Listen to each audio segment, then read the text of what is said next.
নমস্কার, তরুণ ঘোষ। আজকে গতকাল থেকে আমি বলছি যে মমতা বন্দ্যোপাধ্যায়ের কথা। আজকে কলকাতা হাইকোর্টে একটি মামলা হয়েছে মমতা বন্দ্যোপাধ্যায়ের নামে। মামলাটি করেছেন অ্যাডভোকেট রিঙ্কু চ্যাটার্জি সিং। ওই রানী রাসমণি রোডে হাদির ব্যাপারে যে কথাগুলো উনি বলেছেন, সেখানে মামলা করতে গিয়ে তিনি যে ধারাগুলো লাগিয়েছেন সেগুলো হচ্ছে 152, মানে বিএনএস, ভারতীয় ন্যায় সংহিতা। এখন তো সিআরপিসি আইপিসি তো নেই, আমাদের বিএনএস হয়ে গেছে। ভারতীয় ন্যায় সংহিতা 152, 153, 153 এ, 191, 192, 351, 352 এবং 353 ধারায় তার বিরুদ্ধে মামলা করা হয়েছে। এই মামলাগুলোর মধ্যে একটাই হচ্ছে ইউএপিএতে মামলা। বলা হয়েছে তিনি প্রথম কথা হচ্ছে উস্কানিমূলক মন্তব্য করেছেন, দুই দেশের মধ্যে বিভেদ সৃষ্টি করার চেষ্টা করেছেন, দেশদ্রোহিতার কাজ তো করেছেনই, উল্টে তিনি দেশের যে স্বরাষ্ট্রমন্ত্রী তার নাম করে মিথ্যা বক্তব্য পেশ করে দেশ এবং পড়শি দেশকে উত্ত্যক্ত করার চেষ্টা করেছেন। তার বিরুদ্ধে আরো এই সমস্ত মামলার সমস্ত ধারা উপধারা যা আছে আরো তো আছে, সেগুলো বিশ্লেষণ করতে গেলে অনেক দেরি হয়ে যাবে। তো এখন এই যে মামলাটা যেটা হলো, এই মামলাটার এবার দ্রুত শুনানি হবে। কারণ কেন্দ্রের বিরুদ্ধে যদি মামলা হয়, কেন্দ্র সরকারের কোনো ব্যক্তির বিরুদ্ধে, আর সেটা যদি হয় দেশের স্বরাষ্ট্রমন্ত্রীকে উল্লেখ করে তাকে ট্যাগ করে যখন উদ্ধৃতিটা করা হয়েছে এবং স্বরাষ্ট্রমন্ত্রীর নাম করে যেখানে মামলা করা হয়েছে, সেই মামলায় দ্রুত শুনানি হবে এবং এটা ফাস্ট ট্র্যাক কোর্টে হবে বলেই আমার ধারণা। সেক্ষেত্রে মমতা বন্দ্যোপাধ্যায়, আমি যেটা গতকালকে বলছিলাম, আর একটা উপদ্রব এসে হাজির হলো। সেই উপদ্রবটা এবারে ইউএপিএ হয়ে মমতার ওপরেতে হাজির হলো।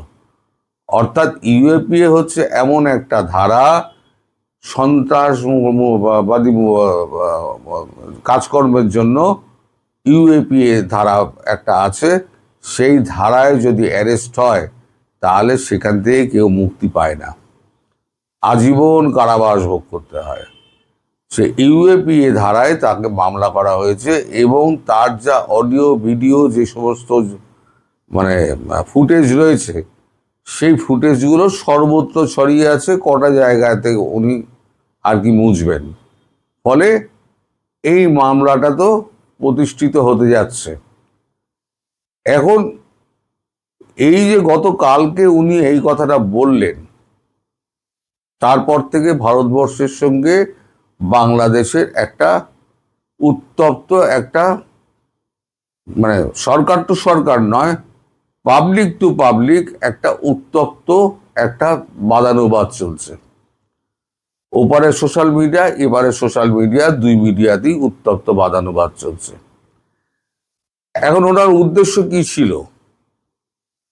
আমাদের দেশে যে লুকায়িত জামাতগুলো আছে সেগুলোকে হিন্দুদের বিরুদ্ধে খেপিয়ে দেওয়া, যে আমার সিংহাসন তো গেছে গেছে, এবার আমি কাউকে শান্তিতে থাকতে দেব না। এটা যদি তার উদ্দেশ্য হয়ে থাকে তাহলে তিনি ইউএপিএটায় কিন্তু ফেঁসে যাবেন। কারণ দেশের মধ্যে দাঙ্গা লাগানোর চেষ্টা, এটা হচ্ছে ইউএপি এর মধ্যেই পড়ে। আর এটা হচ্ছে দাঙ্গা লাগানোর মতোই একটা চেষ্টা। এর মধ্যে কোনটা ইউএপি এর ধারার মধ্যে পড়ছে, এতগুলো ধারার মধ্যে, সেটা আমি জানতে পারিনি। এখন এই যে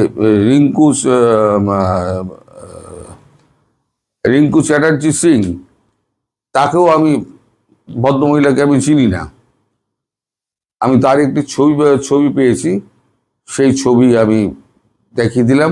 আমাদের এখানে সমস্ত টিভিতে এখন এটাই দেখাচ্ছে যে তার বিরুদ্ধে দেশদ্রোহিতার মামলা হয়েছে এবং খুব শিগগিরই অ্যারেস্ট হতে চলেছেন আমাদের মুখ্যমন্ত্রী মমতা বন্দ্যোপাধ্যায়, প্রাক্তন মুখ্যমন্ত্রী মমতা বন্দ্যোপাধ্যায়। এই যে এখন এই ভারত বাংলাদেশের মধ্যে একই একটা অস্থিরতা চলছে। এর আগে হাদির মৃত্যু নিয়ে তখন একটা বিতর্ক হয়েছিল যে এর পেছনে ভারত রয়েছে। ভারত অফিসিয়ালি জানিয়ে দিয়েছিল যে এর পেছনে ভারতের কোনো হাত নেই। ভারত যদি চাই, বাংলাদেশ যদি চায়, তাহলে ভারতের সঙ্গে যৌথভাবে তদন্ত করতে পারে, সেক্ষেত্রে ভারত সমস্ত রকমের সহযোগিতা করবে। ব্যাপারটা যখন সেখানে থেমে গেছিল, ওই জায়গায় উনি খুঁচিয়ে আবার সে গ্যাংরিন করা বলে না, উনি গ্যাংরিন করার চেষ্টা করলেন। এখন এই গ্যাংরিন এখন তো বিষাক্ত হয়ে গেছে। কালকে খুঁচিয়েছেন, 24 ঘন্টার মধ্যে সেটা বিষাক্ত হয়ে গেছে। এখন এই যে নির্দেশ, এটা দিল্লি থেকে এসছে নাকি উনি নিজে নিজেই এই রিঙ্কু চ্যাটার্জি সিং তিনি নিজে নিজে মানে স্বতঃপ্রণোদিতভাবে করেছেন, সেটা জানা যায়নি। কিন্তু এতগুলো ধারায় যখন মামলা উনি ঠুকেছেন, এবং খুব নামি অ্যাডভোকেট উনি, শুনেছি এতগুলো ধারায় যখন উনি ঠুকেছেন মামলা, উনি কিন্তু এত তাড়াতাড়ি মানে এত সহজে ছাড়ার পাত্রী নন। আমি যতটুকু শুনেছি ওনার বিষয়ে, কলকাতা হাইকোর্টের বিভিন্ন উকিল মারফত আমি ফোন করেছিলাম কিছুটা আগে, কলকাতা হাইকোর্টের দুজন লয়ারকে আমি ফোন করেছিলাম। তারা বললেন যে এই মহিলা যদি মানে ধরে কোনো কেস, তাহলে তার হাত থেকে নিস্তার পাওয়া খুব মুশকিল। মানে এমন আইনি প্যাচে ফেলবে, সেখান থেকে কিন্তু তাকে বের করা খুব মুশকিল। এখন মমতা ব্যানার্জি তো সরকারে নেই, আমি জানি না কপিল সিব্বল আর অভিষেক মনু সিংভি আসবে কিনা তাকে বাঁচাতে। আজ পর্যন্ত অভিষেক মনু সিংভি আর কপিল সিব্বল তার হয়ে যত মামলা লড়েছে, লক্ষ লক্ষ টাকা নিয়েছে, 20 লাখ টাকা তো শুধু মামলা অ্যাপিয়ারেন্স ফিস দেন।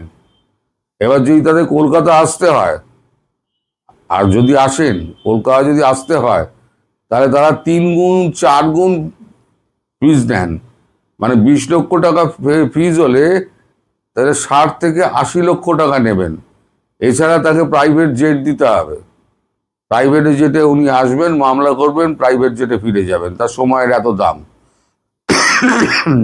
এখন দেখতে হবে যে নিজের পয়সায় উনি কপিল সিব্বল বা অভিষেক মনু সিংভিকে উনি আনতে পারেন কিনা। তবে যে মামলায় উনি ফাঁসছেন, এই মামলার সঙ্গে আরো মামলা কিন্তু দেখবেন ধীরে ধীরে যুক্ত হবে। আজকে এই একটা হয়েছে, তো এর আগে একটা মামলা গতকালকে হয়েছিল, সেইটা এর সঙ্গে ট্যাগ হবে। আর বিভিন্ন থানায় মামলা হবে। এবার পশ্চিমবঙ্গের বিভিন্ন থানায় মামলা হবে। এই মামলাগুলো সব কটা কিন্তু এই হাইকোর্টের এই মামলাটার সঙ্গে ট্যাগ হবে। ট্যাগ হয়ে এখন একটা মানে বিরাট একটা মামলার একটা যে পাহাড় তৈরি হবে। তারপর ফাস্ট ট্র্যাক কোর্টে যাবে, জলদি জলদি বিচার হবে, মাল ঢুকিয়ে দাও। আর ভারত সরকার তো কোনো রকম সাহায্যই করবে না, বিন্দুমাত্র সাহায্যের হাত কেউ বাড়াবে না। আমাদের এখানে কিন্তু সরকার পরিবর্তন হয়, ইউএপিএ চলে গেছে, এনডিএ এসছে, এনডিএ চলে গেছে, ইউএপিএ মানে কংগ্রেস গভর্নমেন্ট এসছে। কিন্তু কংগ্রেস গভর্নমেন্ট সরকার থেকে সরে গেলেও দেশের বিরুদ্ধে গিয়ে কোনো কথা কিন্তু কখনো বলে না। যেহেতু একটা পুরনো দল, তো আইডিওলজি আছে। আর এই তৃণমূলের তো কোনো আইডিওলজি বলে কিছু নেই, এ তো চোরেদের সরকার, শুধু চুরি করো। ওই জন্য দলটার আজকে এই অবস্থা। এবার দলের যিনি সর্বভারতীয় সম্পাদক, তার বাড়িতে তো ইডিও পৌঁছেছে, তার বাড়িতে সিআইডিও পৌঁছেছে, এই বাড়িতে সিবিআই পৌঁছবে। সবাই মিলে তাকে ধরে নিয়ে গিয়ে টেনে নিয়ে গিয়ে ঢোকাবে। তারপরে পেছনে পেছনে পিসিমাও লাইন দেবে। দলটা আর কিছু থাকবে না। আমি বলেছিলাম না অনেক দিন আগে অল ইন্ডিয়া তৃণমূল কংগ্রেস, আমাদের কোনো শাখা নেই, এখন আর প্রদীপ পড়ে থাকবে, সলতে জানারও লোক থাকবে না। আগে তো সুব্রত বক্সী ছিল, পরে বলেছিলেন সুব্রত বক্সী রিজাইন করে বেরিয়ে গেছে, দলে আর কেউ থাকবে না। ফলে আগামী দিন তৃণমূল পার্টি সেটা ধ্বংস হবে অন্যের হাতে চলে যাবে। আর যিনি তৃণমূলটা 98-এ করেছিলেন, এত সাধ্য সাধনা করে কষ্ট করে করেছিলেন, 15 বছর রাজত্ব করে মাৎসন্যায় করে তিনি ভাইপোর সমেত যাবেন সোজা জেল। এটাই হচ্ছে তার ভাগ্যের লিখন আছে। নইলে কেউ এইভাবে দেশের স্বরাষ্ট্রমন্ত্রীকে কাঠগড়ায় মিথ্যে কথা বলে দেগে দেন না, কাঠগড়ায় তুলে দেন না। দেখা যাক সামনে কি হয়, সবাই দেখতে থাকবো, আমরা ওয়েট করব। তবে ঘটনা বেশ পেঁচালো হবে এবং বহুদিন চলবে এই নাটক। সবাই ভালো থাকবেন, সুস্থ থাকবেন এবং সাবধানে থাকবেন। নমস্কার।